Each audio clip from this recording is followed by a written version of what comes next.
Hey everybody, welcome to the Darkstream. I'm VoxDay, and you can find me at voxday.blogspot.com. If you want to tweet this to your friends, use the hashtag Darkstream. That's how they can find it. Anyhow, no, it's actually not Pepe, it is Gab. I am not an original beta tester, but my wife Space Bunny was, and so Andrew was kind enough to send one along. So anyhow, a couple things. I was planning mostly to talk about the God Emperor and the revival of Heroism, but the audio's bad. Drat! I got a new microphone. I would have thought that this would. I thought that was going to improve things. So anyhow, I'll probably have to take another look and see if I'm doing that right. But a couple things, news items. 2.5 hours ago, Reddit banned the alt-right subreddit, and it looks like they're going to ban the Donald as well. Now, a lot of people are kind of upset by that, but they shouldn't be. This was all predictable. This was all obvious. This was, in fact, predicted by me in my book, SJWs Always Lie. Remember, the subtitle of SJWs Always Lie is Taking Down the Thought Police. Well, guess who the thought police are? It's Reddit. It's Twitter. It's Facebook. It's the social media giants. That's why it is absolutely vital for you to support the alt-tech. It's absolutely vital for you to support Gab. I've seen Andrew is extending invites to all kinds of people on Reddit and everywhere else. All the people that are getting banned. He's encouraging people to donate their invites so that people who are banned from Reddit can move on to Gab and we can grow the alternatives. And it's very important that it's really important for you to hop in there and support Gab, support Infogalactic. Like I said, pretty soon we're within weeks of launching Infogalactic News, which I hope you're all going to support. Brave is fantastic.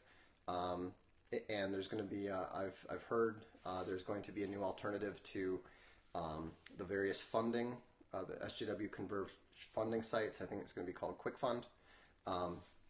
And so all these alternatives are growing, and they need your support. Stop using the SJW Converge sites that hate you. They hate you. They hate your values. They hate everything you stand for. They hate the God Emperor. Why are you supporting them? Don't support them. You don't need to anymore. And so if you're looking for shirts, go to Crypto Fashion.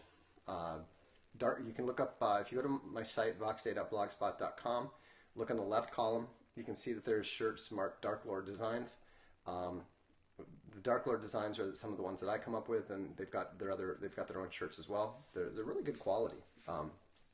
So anyhow, I would highly recommend them. I don't know if they take cryptocurrency or not, but if they're called Crypto Fashion, you would think they would. So if they don't, they should. Oh, Airbnb is absolutely SJW. Lyft is also SJW. And so, stop supporting these organizations. Look for alternatives, even if the alternatives are not as good. They will become, they will get better. They're getting better all the time. Already, Infogalactic does things that Wikipedia cannot do. We're in the process of completely replacing the Wikimedia engine. We're going to be introducing some stuff in the next few weeks here that are really going to surprise people. And so, just give people time, give them support. At Infogalactic, we're looking to increase the size of the burn unit. The burn unit are the people who sign up for monthly subscriptions from anywhere from $10 to $50 a month. And it makes a huge difference because that allows us to cover all of our server costs, cover all of the massive amounts of data that is being transferred, and allows us to take our resources and put them into developing these new features that we're adding and that we're going to be introducing soon. So that's the other thing. Also, Mike Cernovich just recently did his last Periscope. He talked about how a Twitter crackdown is coming. and I think that is almost certainly going to happen. I still have a Twitter account, but I can't get into it because they suspended it because I linked to my own blog for the second time. And I switched over to Gab. I didn't use Twitter at all. I think it was the month of either September or October. I don't need Twitter. I have no need for it. Right now I'm on Periscope, but we'll see how long that lasts, and that's fine because there are new alternatives coming rapidly, and so it's just it's so important to support these alternatives, and well, Periscope is definitely paused because it's owned by Twitter. However, they're not kicking people like Mike Cernovich or Scott Adams or me off yet because these are the ones that people actually watch, and so it'll be really interesting to see what happens when Twitter tries to ban the president. It's when he moves to Gab, I mean, we hope he won't soon because that would pretty much blow them out. They're not big enough, they're not ready to handle that yet, but it's going to happen. And so just be patient, be supportive, and be enthusiastic. If you notice, I'm not the least bit upset. I think this is fantastic. I think this is great. I've been talking about this coming since I published SJWs Always Lie a year ago, August. And so, it's just part of the process. SJW convergence is not going to stop. It is never going to stop. They are not going to stop coming after you. It doesn't matter if you're not alt-right, you're just alt-light, or you're just a conservative or whatever. If you are to the left of CNN, they are coming after you. And because their vision for society is all-encompassing, and it does not permit any room for divergence. It does not permit any room for ideological diversity. And so what that means is that, everybody is now, in their opinion, a Nazi. Therefore, you are all fair game, and they'll come after your job, they'll come after your family, they'll come after your friends, they will come after literally everything. And that's why it is not going to do you any good whatsoever to try to lay low. Yeah, somebody just said, look at the attack on Will Wheaton. Will Wheaton could not be more submissive. He could not be more loyal to the left, to the social justice narrative, to intersectionality, all of that stuff. And yet, they came after him hard. They came after him really hard simply because he disagreed publicly with a Muslim. Today, a candidate for the Democratic National Chairman, or the head of the DNC, the Democrat National Committee, was actually kicked out of the race because he raised the question of whether Keith Ellison's views on homosexuality. Keith Ellison is a Muslim congressman and fully endorses the usual Muslim positions on that. He was questioning whether Ellison was a legitimate candidate for DNC chairman, and they kicked him out. Now, this is great news for the alt-right because it means that the left is doubling down. The left is doing what I predicted. In fact, I'm working on a book right now called SJWs Always Double Down, and that's what they're doing it. And so somebody said, I have good word that a black man was made into a Nazi by the left. Well, I'm an American Indian. They call me a Nazi all the time. They call everyone a Nazi. That's their one go-to. And so, it's going to, the DNC is going to move to the left. The DNC is going to move even more to the insane SJW lunacy because everyone on the left is terrified that they're going to be devoured next. SJWs always devour their own. Because, think about it, who is it easier to go after? It's really difficult to go after someone like Milo, someone like me. What do we care? We have nothing that they can take away from us. They can't take our jobs. They can't threaten our reputations. It's like the old Robin Williams joke. Stop, or I'll say stop again. I'll call you a Nazi again. so what? You've been calling me a Nazi for 20 years. Why would I care? Um, but this leads into the subject that I was originally planning to talk about. And, on the Castelia House blog, we have um, uh, I'm the lead editor of Castelia House, and we publish a lot of books.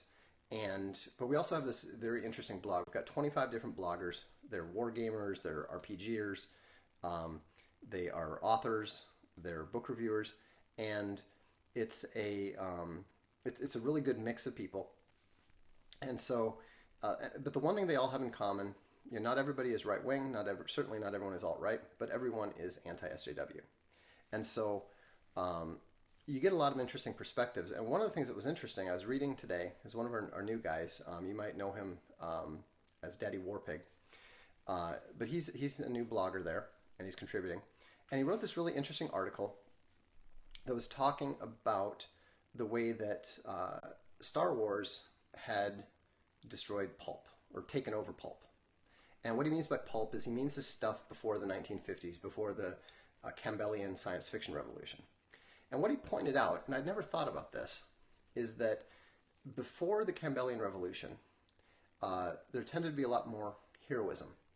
There tended to be a lot more focus on manly men, masculinity, doing heroic things. The whole idea was that a man was going to be tested, and then he was going to be tested, and then he was going to have to do something self-sacrificial in order to save others. That's if you look at what the definition of heroism is, it essentially boils down to risking your life, being courageous and risking your life in order to save others.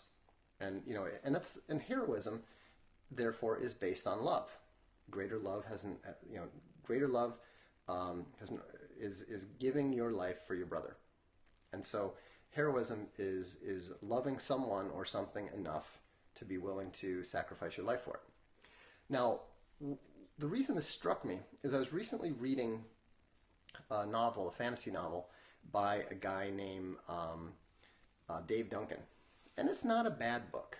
It's actually, it's a little bit cheesy in parts, it's a little bit lightweight in parts, but it's not bad. But the thing that was interesting to me was that everyone who was in a position to be heroic, especially the lead character, he's a nobleman whose whole family gets wiped out. He gets banished to the legions, and he is sent into battle where he ends up falling down in the mud and hiding because he's kind of a coward and he's afraid. Anyhow, through various incidences and accidents, he manages to save the legionary standard just as the signifer, the standard bearer, gets killed. This is a hugely heroic act. He automatically becomes a signifer. He automatically becomes a very high status guy in the legion. He's considered a huge hero, and yet he did nothing heroic. He didn't intend to save the standard. He actually had run from battle, and he'd also hidden at one point.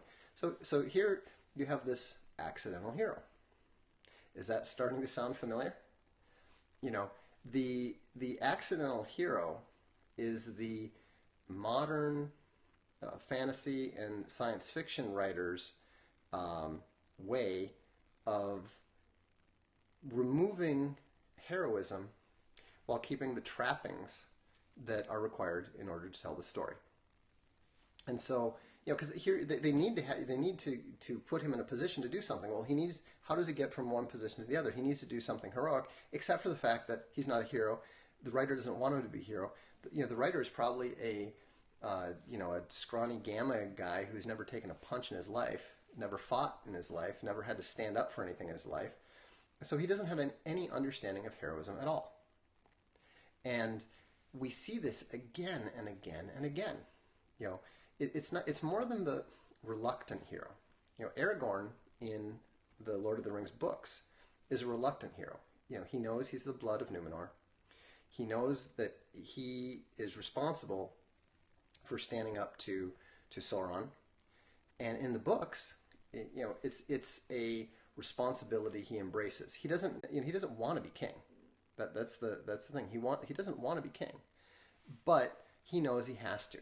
He knows that no one else can do it, and so he sacrifices himself. He puts his own life at risk. He sacrifices his dreams in order to become, the king, the Return of the King. In the movie, however, Aragorn is not a hero. Aragorn is somebody who basically wants to run from his destiny, and the only thing that he really does is it's thrust onto him by Gandalf, and then he goes in to face the dead, and then they magically make everything work for him. And so, so what we're seeing there is Peter Jackson was somebody who doesn't understand heroism. He's somebody that heroism frightens. And, now you say, what does all this stuff have to do with the God Emperor? What does this have to do with that? Well, Donald Trump is someone who has given up his life, his very comfortable life, his very powerful life, and he has literally put it at risk. And he has done so because he believes it's necessary for the nation. He's done so because he wants to save America. He is an actual hero. The God Emperor is worthy of our admiration and respect, not because he's been successful in winning an election and that sort of thing. It's because he has been willing to put himself in the front of the battle for Western civilization, and he is willing to take the heat. He is willing to take, as he said, the arrows. To me, it was one of the most deeply meaningful things that I've seen in my adult life was that speech that he gave, and he said, all these slings and arrows are coming at me, and I will take them for you gladly. Because he knows those attacks are aimed at you. Those attacks are aimed at me. Those attacks are aimed at the American nation. Those attacks are aimed at Western civilization. And those attacks are aimed at the white race. And so, like somebody said, there's clearly a gamer here. He said Donald is tanking for us. That is what he is. In World of Warcraft terms, he's a tank. And that's why it's so important for people to back him and support him vociferously. Don't back down on social media. When your friends and family are getting, are doing their SJW freak out stuff, don't let it go uncommented. Say things like, I think the man's a hero. Say things like, long live the God Emperor. Say things like, whatever it takes. The important thing to do is to continue to show a strong level of popular support that he actually has, because the media and the left is working very, very hard in order to try to create a false narrative that he has no support, that nobody is behind him, and that he is isolated and left all alone. That's something we talk about in SJW Always Lie. One of in SJW's Always Lie, I lay out the 8-point structure of an SJW attack. And one of the first things they always try to do is isolate you. And so what they are trying very hard to do right now is to isolate Donald Trump. Now that's very difficult to do because Trump knows to surround himself with loyal people. Trump demands loyalty. That's something that I've learned from him. With the various with the Dread Elk, with the Vile Faceless Minions, with the guys at Castalia House and Alpenwolf and Infogalactic, the one thing that is an absolute must is loyalty, and that's something that you need to cultivate in yourself, and that's something that you need to cultivate in others, because when you have that level of loyalty, and you combine it with people who are willing to be heroes, when people who are willing to sacrifice their own interests for others, you have a very, very powerful combination that the left finds almost impossible to destroy. They'll attack it. They'll attack it nonstop. You know, you'll see that here. You'll see people popping up in the comments that are trying to demoralize, trying to minimize, trying to discredit, all that sort of thing. So what? I'm used to it. I have my 535 vile faceless minions who will back me up in a heartbeat anytime I give the word, and everybody knows it. And so that's why you don't see too many people wanting to get into the usual social media battles with me, because they know what's going to come their way. But that's something that and that's what you see when you see people talking about, hey, Vox, did you hear that Mike said this thing, or Milo did that, or whatever? Do you ever hear me criticize those guys? No, because they're my allies, and because they're loyal to me and I'm loyal to them. It doesn't mean that we agree on everything. It doesn't mean that we think the same. What it means is that if I've got criticism for Stefan Molyneux, if I'm going to criticize Roosh, I'm going to call him up, or I'm going to send him an email, and we're going to do it privately. I've had Milo chew me out on email.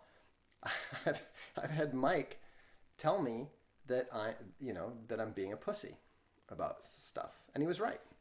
It was a landmark moment in my life, and it was very important to get called out by somebody who is a loyal friend. And so, when people say, "Oh, but so and so disagrees with you on this," or Mike's a civic nationalist, or Milo's gay, or whatever, or Stefan's an atheist, I don't care. Do you really think I don't know that? And Donald Trump, I suspect, is much the same way with the men that surround him, like Steve Bannon and Stephen Miller and some of those other folks. I would love to be a fly on the wall at some of the conversations between Bannon and Miller and Kushner and the God Emperor, because I suspect that those conversations are a lot more heated and there's a lot more arguing going on than the people outside that circle might think. Certainly, when we're in discussions, we we disagree all the time, and that's fine. But that doesn't mean that when the heat piles on to one of those guys, that my minions and I are not going to be there. And so, but what we're doing is something that you not only can do yourself, but it's something that you can be a part of. And I'm encouraging you guys to do that. I'm saying, it doesn't matter how small it is. If you've read any of our books, write a review. That affects the Amazon algorithm, and it boosts the profile. It doesn't matter if there's only one review on a book that you've read that you want when you want to support the author, or 700. Write a short review, give it an honest rating, and do your little bit. Why am I wearing tonight? Why did I wear this shirt? I wore the Gab shirt because I want to support Andrew Torba, and I want to support Gab. It's everything that we do, every choice that we make, we can either be helping others, helping our allies, or we can be ignoring them. Now, not everything has anything directly to do with our allies, but when you've got the chance, when you've got the opportunity, support your people, support your ideological kin. If you're alt-right, support the alt-right. If you're conservative, support the conservatives. If you're Republican, support the Republicans. Do not support the SJWs. Do not support the left. So anyhow, that's all I've got for tonight. Some people have been asking where to find this stuff. The Castalia House blog, just go to castaliahouse.com, and then you can see a blog attachment, a blog tab. You click on that, and then you'll see it all. There's thousands of posts or hundreds of posts there. My blog you can find voxday.blogspot.com, and Infogalactic is infogalactic.com. Gab is gab.ai. I hope the audio is better tonight. I was kind of excited about the microphone, so I don't know if that improved things or not, but I don't know if having the Darkstream hashtag Darkstream worked better, but that's good. I will definitely tell DW and Jeff they're doing great work. They really are. So let's take a question or two. Oh, and crypto.fashion for shirts. Yeah, crypto.fashion for the t-shirts. Okay. Advice for Anons hiding among libs family job. Yeah, I mean you need to be smart about it. You know, if you're in a position where you simply cannot afford to lose your job, then maybe you need to keep your mouth shut. But start looking for another job. Start looking for a place where you can do what you want. In terms of family, I wouldn't worry about family. If family is really important to them, they'll be okay with the diversity of opinion. If they're not okay with the diversity of opinion, then I think you need to question how good your family relationships are. Yeah, read another book that I would highly recommend reading is Anti-Fragile by Nicholas Nassim Taleb. It's a fantastic book, and I highly recommend it. How can we help our European brothers and sisters win the upcoming elections? I would say get on Twitter and Gab and Facebook, and just find the Front National, find the Liga Nord, and help push those things. And then in terms of the SJW business boycott list, there is an sjwlist.com. Get involved on that, and you'll be able to. I think there's various lists of various different things. So anyhow, that's all I've got time for tonight. So thanks for coming by, and I will look forward to seeing you all tomorrow.